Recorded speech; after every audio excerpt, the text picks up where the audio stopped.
Well, if this video clip doesn't prove how screwed up the system is, I don't know what ever would. Let's try to make some money, Mad Money!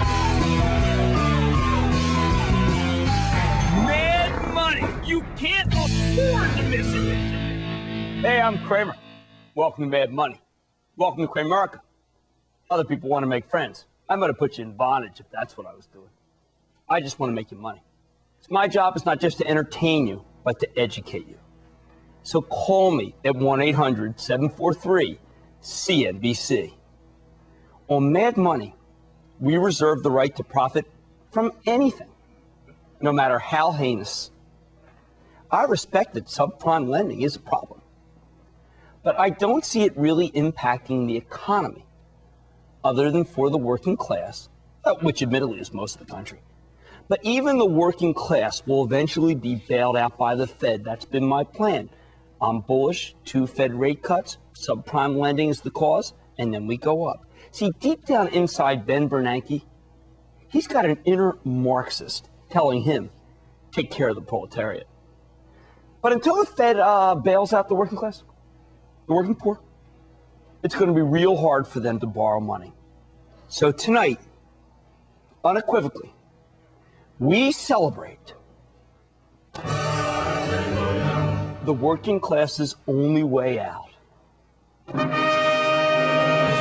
Pawnbrokers and loan sharks. As far as I'm concerned, we don't have a subprime lending crisis. We have a pawnbroker/Shylock opportunity. And we have no moral compunctions about profiting off the misery and misfortune of others. Hath a pawnbroker not eyes? Hath a pawnbroker not hands, organs, dimensions, senses, affections, passions? And let's add in some stuff that Shakespeare left out, like huge free cash flow and better than expected numbers. As I see it, there are 2 great ways to play the working class lending crisis. The newfound inability of our working poor to borrow money. One is what I like to call the Bo Diddley play. This is the sports watch of the 80s. $6,955 retail. You got a receipt? It tells time simultaneously in Monte Carlo, Beverly Hills, London, Paris, Rome, and Stade. In Philadelphia, it's worth $50. Just give me the money. That's right, give me the money. The first play is the pawn shops. And for the pawn shops, I like Cash America International, CSH. The other is even more morally dubious. Payday cash advances. All aboard! These are small denomination, short-term, unsecured loans that usually come due on the debtor's next payday. The target market is usually underbanked middle-class workers. These payday cash advances have interest rates that would make Shylock, make the mafia. Heck, they make even credit card companies feel guilty. With annual percentage rates, APR, around 390%. To invoke Shakespeare again, I'd rather just lose a pound of flesh, to be honest, particularly around my midriff. Even though the rates are high, taking out one of these loans is better than bouncing a check or being late on a credit card or missing a utility bill. But there's no doubt they utterly take advantage of the working class. And the best play here is